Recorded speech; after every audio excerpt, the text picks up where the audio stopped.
Hello my viewers and welcome back to my channel. If you're new here, then don't forget to subscribe because you will find my videos interesting. Give this video a thumbs up by tapping on the like button and feel free to be part of the conversation by sharing your thoughts in the comment section down below.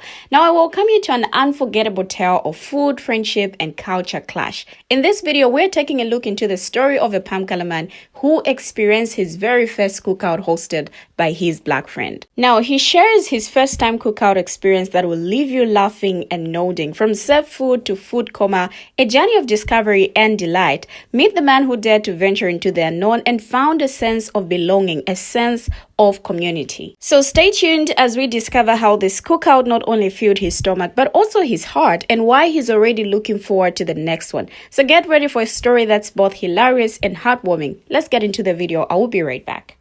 All right, I'm going to start this one off by saying I got a lot of black friends, okay?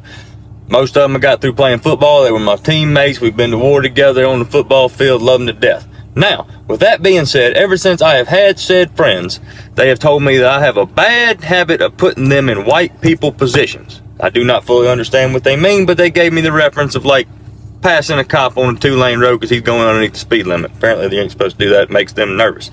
Anyway, about a week ago, get a call from a buddy of mine. Play football together. Says, hey buddy, I want you to come to a cookout. Hell, you ain't got to hit me in the face with a wet mop. I like cookouts. So I show up to the cookout. Alright. As I step out of my pick 'em up truck, I realize that the only 3 white things at this cookout is the salt shaker, the napkins, and me. Alright. As I'm walking up, I am being greeted by his grandma and grandpa, and his great grandma and grandpa, and his 47 cousins. Alright, which there's no way for me to remember all these people's names. Anyway, there's a long table where the food, everybody's eating at, okay? They bring me over and set me down at the head of the table. I'm already really uncomfortable at this point, because I don't know what's about to happen. Well, they say the blessing, and I get up to go fix my food. Well, I was not aware that at a black cookout, you do not fix your own plate. They fix your plate for you. Now, they bring me a whopping Dixie plate that some bitch is rounded off like this with barbecue, okay? And I'm gonna eat it. Don't get me wrong, I don't waste food, I'm gonna eat it. So as I'm sitting there munching away, you know, just kind of getting my bearings about where I'm at, these 2 ladies walk up to me, 2 of his aunties, with 2 different potato salads. All right, they say, we want to get your opinion on which one of these is better. Now, apparently just because I'm white, I'm supposed to know the different calibers of mayonnaise. Well, I ain't finna piss nobody off at this cookout, okay? So I ate both of them, and I told them that they were just so damn good, both of them, I couldn't pick one. Now, at this current time, I am almost in a food coma because I've ate so much because I didn't want to disrespect nobody's cooking there. And then his great-grandmama, Mama T, that's what they call her, she comes up to me with what looks like a 5-pound piece of cherry pie. Now, let me paint a picture for you. I've got the meat sweats, all right? Barbecue sauce on my shirt. I'm drifting in and out of consciousness, and she's bringing me a 5-pound piece of pie. Now, I saw Friday After Next. I know what happens when you disrespect somebody's grandmama. I saw what happened to Craig and Day Day when they disrespect somebody's grandmama. You ain't finna be chasing me through these pines because we way out in the woods at this cookout. I'm white, not stupid. So as I eat this pie, which I'm eating this pie because I ain't finna piss off nobody, especially the head woman there, because she's ranked up top. That's great grandma. You don't mess with her. I finish this pie and I drift off into a Caucasian psychosis of a food coma. I did just like this right here, just like this. I went, whew, I'm full. As soon as I lifted my head back up, the table I'm sitting at is no more food on this table. I don't know how long I was out for, but somehow I'm still in the same chair. I have been dealt into a high-stakes spades game at an all-black cookout besides me. What the f going on? How did I get here? At what point in my life did I take this turn to take me to where I'm at? And now the cards is in front of me, and I got no idea how to play spades, okay? None. I got no idea. All right, I'm white. We played Go Fish and Cornhole. All we did, we got bored one day, literally did the whitest thing possible, walked out in the field, got some corn, Took our pocket knives and cut it off the stalk. All right. Put it in a bag, went over there, found some plywood in the shed, cut a hole in it, put it on an angle, and we tossed it at each other. That's what we do. I have no idea what spades is. So as they give me the runaround idea what the hell is going on with this spades game, I look at my hand and I realize that I probably got a pretty decent hand. Well, they asked me, they said, Zach, how many books you got? Which they had just explained this to me now. I'm talking about just now. I said, it looks like I got 8 books. Apparently that is the wrong damn answer for your first hand of spades ever, because as soon as I said I got 8 books, 3 Glock 9s hit the top of the table. I've got every damn spade that you could possibly have and 3 other aces. Well, as I survived that round, I go to get up and one of his cousins come over and taps me on the shoulder and said, hey buddy, you wanna go throw bones? I don't know what they're talking about. I ain't got a shitting clue what they're talking about. But I ain't gonna piss nobody off. You gotta understand, at this point, I am in survival mode. I am not pissing not one person off at this cookout. I do whatever they tell me to do. If they want me to stand on my head and blow bubbles out of my ass, I will do it. Don't hurt me. Okay? Now, I did not know bones meant dice. I was leaning more toward dominoes, which I kind of knew how to play from the Elks Lodge. But apparently, bones means dice. I lost $36 so fast my head was spinning. Okay? And apparently when they yell gator, that just code word for the white man loses, because they just took my money and I just put some more down until I ran out of money. Which is fine. Made it through that one too. Now, as I'm slowly trying to make my way back to my truck, I went over to thank Mama T. You know, I thank my buddy. I thanked everybody on the way to my truck. And I've got my truck in my sights. I am zeroed in on my truck trying to leave this place. Now, I get to my truck. I put my hand on my truck to go open it. And there's like a sense of relief that comes over me. Like I didn't piss nobody off. Nothing went wrong. I went, whew, I made it. Now, as I open my door, I feel a tap on my shoulder. I turn around. The whole damn cookout is behind me. Everybody there is right around my truck, with Mama T right there in the front and my buddy. And he looked at me, he said, hey buddy, next week's Mama T's birthday, you coming back? And I looked at him, bamboozled on what to say.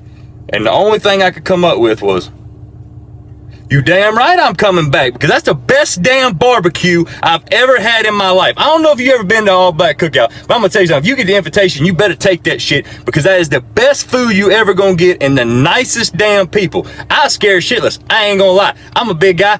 I was acting like a little bitch. I didn't know what was happening. But at the same time, that's the most fun and some of the best people I've ever been around in my entire life. I'm going back next week. Bet.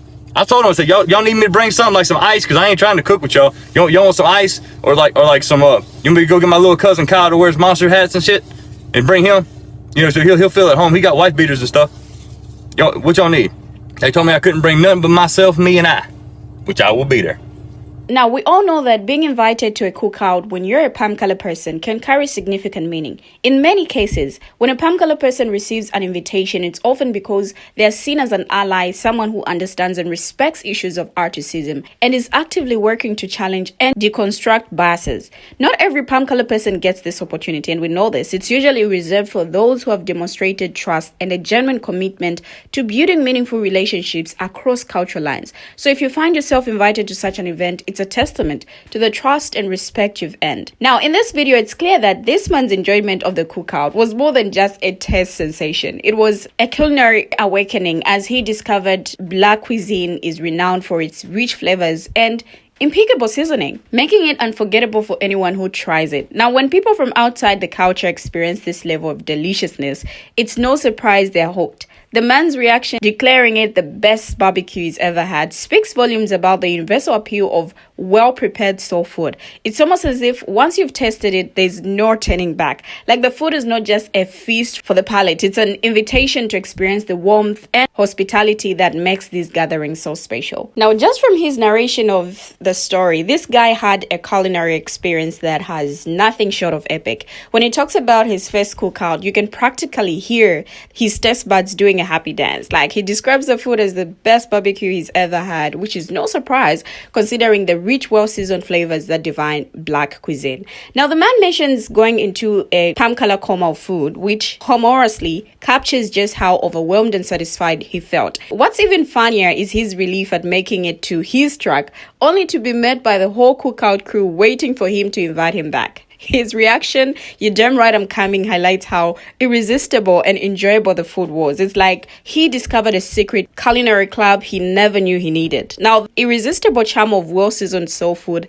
has a way of making sure that once you've tested it, you're hooked and you just can't wait to come back for more. You just can't. Now, being invited to a cookout as a palm color person often signifies more than just an invitation to enjoy good food. It reflects a level of trust and respect that has been earned through actions and understanding. Now, I want us to take a deeper look at the types of palm color people who typically receive such invites and what it means. Allies and advocates. Now, palm color people who are active allies, those who understand and support the fight against racism and systemic inequality, are often welcomed.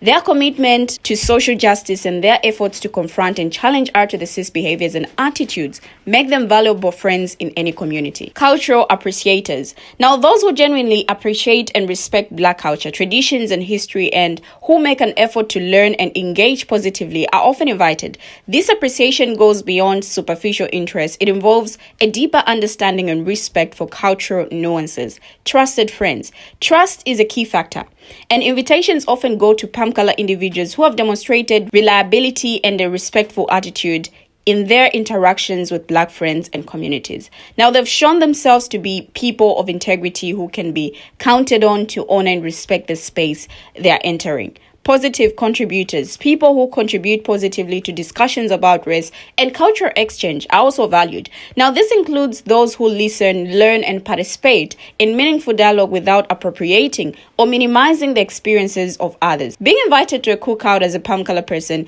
can be seen as a significant gesture. It indicates that you are seen as someone who respects cultural traditions. Your presence is a sign that you are trusted to honor and appreciate the culture and culinary traditions being shared. Your invitation signifies that you're contributing to the bridging of cultural gap, fostering mutual understanding and respect. And cookouts are often about more than just food. They're social gatherings where joy, community, and camaraderie are shared. Being invited means you're considered a welcomed part of this experience. An invitation to a cookout is a mark of respect and trust, reflecting a positive relationship built on genuine understanding and appreciation. It's not just about enjoying great food, it's about being welcomed into a space where your presence and participation are valued. We have finally come to the end of the video, but what do my viewers have to say? Share your thoughts as well in the comment section, your contributions, and what you have to say about this palm color man's experience at a cookout. Thank you for always watching, and see you in my next video as I bring you another interesting video.